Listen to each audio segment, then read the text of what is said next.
तो दोस्तों 2024 का इंटरिम बजट आ चुका है। पूरे बजट को छोड़ के हमारा फोकस रहेगा वो 300 यूनिट वाली बात पे और सोलर रूफटॉप इंस्टॉलेशंस पे। तो दोस्तों 2024 के इंटरिम बजट के अंदर हाईलाइट करके बोला गया कि 1 करोड़ घरों के ऊपर सोलर रूफटॉप सिस्टम लगेगा और हर एक कंज्यूमर को मिलेंगी 300 फ्री यूनिट्स।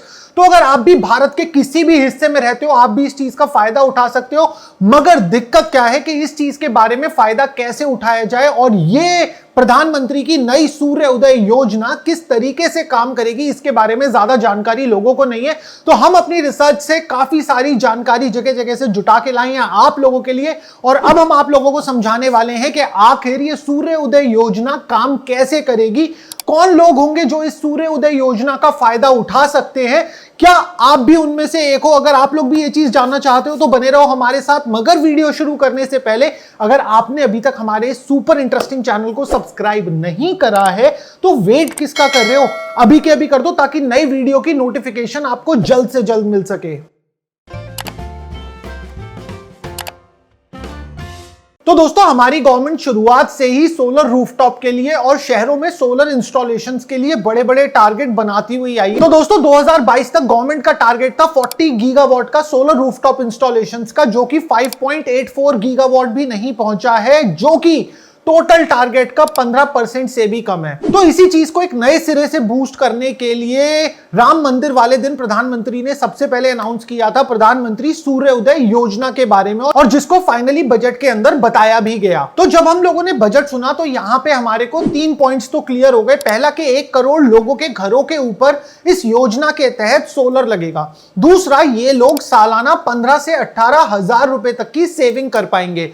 और तीसरा, इन सभी लोगों को 300 यूनिट फ्री दी जाएंगी। मगर ये सब होगा कैसे, इसके बारे में ज्यादा जानकारी अभी तक नहीं थी। मगर फ्राइडे को मिस्टर आर.के. सिंह, जो कि एमएनआरई में यूनियन मिनिस्टर है, उन्होंने कुछ की पॉइंट्स बताए जिससे कि हमने आज ये विश्लेषण तैयार करा है। तो इस योजना के अंदर नई सब्सिडी स्कीम क्या होगी, उससे पहले मैं आपको बता देता हूं कि अब तक की सब्सिडी स्कीम गवर्नमेंट की साइड से क्या चल रही थी।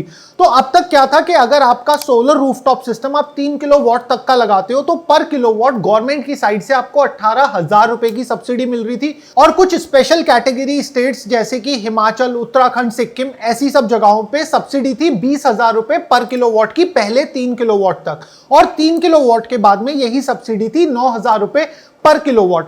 और ये सब्सिडी केवल रेजिडेंशियल पर ही थी, कमर्शियल पर नहीं। और नई स्कीम में भी सब्सिडी कोई कमर्शियल पर नहीं आई है, केवल रेजिडेंशियल पर ही आई है। और इसी के साथ साथ 10 किलोवाट से ऊपर के सिस्टम पे कोई सब्सिडी नहीं थी। तो अब ये जो नई योजना आई है इसके अंदर क्या चीजें बदली हैं। तो पहली चीज, जो सब्सिडी का अमाउंट था पहले वो अप्रोक्सीमेट आपका 40% था, जो अब बढ़ के हो गया है 60%। और ये वाली योजना खास करके उन लोगों के लिए आई है जिनका मंथली इलेक्ट्रिसिटी कंजम्पशन 300 यूनिट्स या फिर उससे कम है। तो इस योजना का एग्जीक्यूशन होगा कैसे। तो जो सबसे पहली बॉडी आती है इसके अंदर वो आती है आपकी central public sector enterprise, CPSE, जैसे आपका भेल, भारत हेवी इलेक्ट्रिकल लिमिटेड, साथ ही साथ rail, REIL, Rajasthan electronics and instrument limited, और उसी के साथ साथ NTPC, national thermal power corporation. तो ये जो हमारे देश के सीपीएसई और पीएसयूज हैं, इन्हीं के नीचे एक स्पेशल एसपीवी क्रिएट होगा। अब ये एसपीवी क्या है, एसपीवी है स्पेशल पर्पस व्हीकल। तो एसपीवी को आप इस तरीके से समझ सकते हो कि बड़े हमारे पीएसयूज के अंडर ये एक नई एंटिटी, एक नई कंपनी क्रिएट होगी जिसके अंदर पैसा लिया जाएगा प्राइवेट कंपनी से, और भी जगह जगह से पैसा इकट्ठा करा जाएगा, बैंक भी हो सकते हैं। तो इससे जितना भी फंडिंग आएगा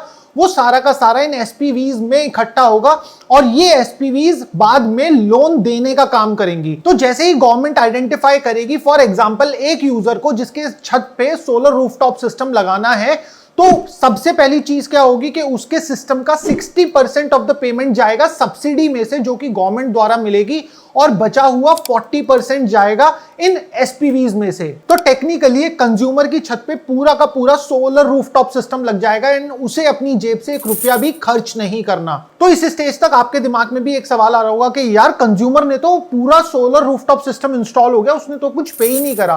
तो हाँ दोस्तों, ये वाली योजना इसी तरीके से डिजाइंड है कि कंज्यूमर से कुछ भी नहीं लिया जाएगा एंड उसके रूफटॉप पे सोलर रूफटॉप सिस्टम लगा दिया जाएगा। अब बात करते हैं वो 40% लोन अमाउंट जो उस कंज्यूमर को मिला है गवर्नमेंट की साइड से और उसी के साथ साथ 300 फ्री यूनिट्स की। तो एक बारी जब सोलर रूफटॉप सिस्टम किसी भी कंज्यूमर की छत पे लग गया तो वो solar rooftop system electricity generate करेगा। तो कंसिडर करते हैं कि एक सोलर रूफटॉप सिस्टम ने 400 यूनिट्स इलेक्ट्रिसिटी जनरेट करी, तो जो 300 यूनिट होंगी वो तो उसी कंज्यूमर को डायरेक्ट बेनिफिट मिल जाएगा। जैसा कि मिसेस निर्मला सीतारमन ने बोला भी था बजट के दौरान, जो 300 यूनिट फ्री मिलेंगी वो कहीं अलग से नहीं आएंगी, वो वही सोलर रूफटॉप सिस्टम ही जनरेट करेगा। तो 300 यूनिट तो कंज्यूमर को यहां से बेनिफिट मिल गया, मगर अब लोन की रीपेमेंट कैसे होगी? तो जो सोलर रूफटॉप सिस्टम लगा उसने जनरेट करी थी 400 यूनिट्स, तो जो 100 यूनिट है वो ऑटोमेटिकली इलेक्ट्रिकल ग्रिड को सप्लाई हो जाएंगी। तो जब वो 100 यूनिट्स ग्रिड को सप्लाई हो जाएंगी तो ऑटोमेटिकली ग्रिड उसको वापस आगे दूसरे कंज्यूमर्स को बेचेगा और उस यूनिट से जो पैसा आएगा उसको लोन की रीपेमेंट में खर्च किया जाएगा। और यहां पे जो गवर्नमेंट ने अपनी साइड से टेन्योर बनाया है लोन रीपेमेंट का, वो बनाया है 10 साल का। तो अब यहां पे देखो गवर्नमेंट का एक दिमाग समझो, गवर्नमेंट का एक एम समझो कि किस तरीके से एम्पावरमेंट हो रही है हमारे देश के इकोनॉमिक वीकर सेक्शन की सोलर के साथ में, और उसी के साथ साथ ये म्यूचुअल बेनिफिट है गवर्नमेंट के लिए भी और उस कंज्यूमर के लिए भी।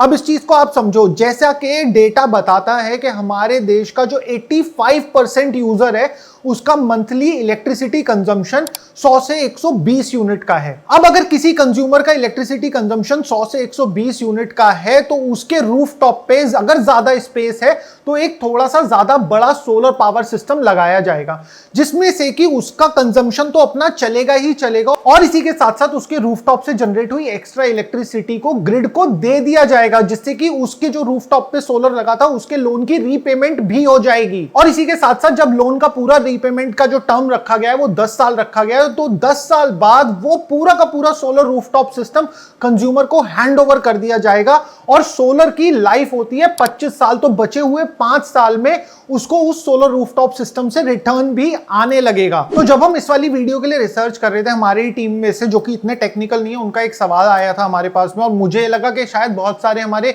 व्यूअर्स के दिमाग में भी ये चीज आ सकती है कि गवर्नमेंट इतनी मेहनत कर रही है मगर इनको छतों पे रूफटॉप क्यों लगाना है, रूफटॉप सोलर क्यों लगाना है? गवर्नमेंट एक बड़ी सी जगह खरीद ले, या फिर राजस्थान जैसी जगह में, वहां पे तो एक भाडला सोलर पावर प्लांट भी है, वहां पे ही एक पूरा का पूरा बेस लगा दे और गवर्नमेंट का तो एसेट डेवलप हो जाएगा एक तरीके से कि आने वाले 25 साल तक इतनी सारी इलेक्ट्रिसिटी बनती ही रहेगी।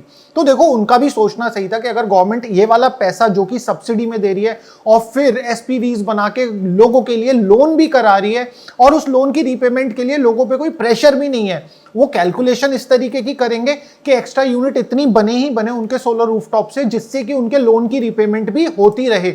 और जब यहाँ पे क्या होगा, यहाँ पे कोई एक बंदे का लोन नहीं देखा जाएगा, जब एक कंसोलिडेटेड लोन होगा तो ऑटोमेटिकली उसकी रीपेमेंट के ऑप्शंस बन जाएंगे। बट हम बात करते हैं उसी चीज पे कि एक बड़ी जगह लेके उस पे सोलर क्यों नहीं लगा देते। तो अब यहाँ पे एक चीज आती है कि जब भी हम डीसी इलेक्ट्रिसिटी जो सोलर से बनती है हम उसे बनाते हैं, फिर हम उसे एसी में कन्वर्ट करते हैं, फिर लोगों के घरों तक भेजते हैं, तो जो ट्रांसमिशन लॉसेज होते हैं, कन्वर्जन लॉसेज होते हैं ना एक पर्टिकुलर जगह से उसको डिस्ट्रीब्यूशन में, वो बहुत ज्यादा होते हैं इन कंपैरिजन टू जो बंदा यूज कर रहा है अपने घर में इलेक्ट्रिसिटी और उसकी इलेक्ट्रिसिटी उसके ही रूफटॉप से जनरेट हो रही है। तो यहाँ पे क्या होता है कि आपके लॉसेज नेग्लिजिबल हो जाते हैं, बहुत कम हो जाते हैं। तो ये ऑटोमेटिकली उस डायरेक्शन में बहुत बेनिफिशियल रहने वाला है गवर्नमेंट के लिए। तो अब जब हमने इस सब्सिडी स्कीम का पूरा स्ट्रक्चर समझ लिया कि सबसे पहले पीएसयू होंगे, उनके नीचे एसपीवीज क्रिएट होंगे, मगर एक कंज्यूमर को क्या करना होगा इस तरीके का सोलर रूफटॉप सिस्टम लगाने के लिए, तो सबसे पहले जो इसके अंदर एंड बॉडी होगा जो कंज्यूमर के लिए कनेक्टेड होगा वो होगा उस कंज्यूमर का डिस्कॉम। तो अगर आप यूपी में रहते हो तो पूर्वांचल आपके लिए हो सकता है, अगर आप दिल्ली में रहते हो तो बीएसईएस हो सकता है, या फिर अगर आप टाटा का पावर यूज कर रहे हो तो आपके लिए टाटा हो सकता है। तो अलग अलग जो भी आपका इलेक्ट्रिसिटी प्रोवाइडर है वही आपका एंड पॉइंट रहेगा इस पूरी सब्सिडी स्कीम का फायदा उठाने के लिए। और इसी के साथ साथ ये सब्सिडी स्कीम हमारी गवर्नमेंट का 2030 का जो टारगेट है 500 gigawatt electricity generation from renewable energy, जिसमें से कि आपका अप्रोक्सीमेट 300 गीगावाट तो खाली सोलर से ही आना है उसमें भी बहुत हेल्पफुल होने वाला है। मगर रूफटॉप सोलर के बारे में बात करना और उसकी सब्सिडी स्कीम को समझना जितना आसान है उतना ही कॉम्प्लिकेटेड है एक अच्छा रूफटॉप सोलर सिस्टम लगा पाना। तो हमने इस पे एक डिटेल में वीडियो बनाई थी। आप किसी से भी सोलर रूफटॉप सिस्टम इंस्टॉल कराते हो तो आप ये वाली वीडियो देख के समझ सकते हो कि क्या सही तरीका है एक अच्छा और 25 साल चलने वाला सोलर रूफटॉप सिस्टम लगाने का। तो अगर आपने हमारी वो वीडियो अभी तक नहीं देखी है तो यहां पे आ रही होगी, आप अभी के अभी जाके देख सकते हो।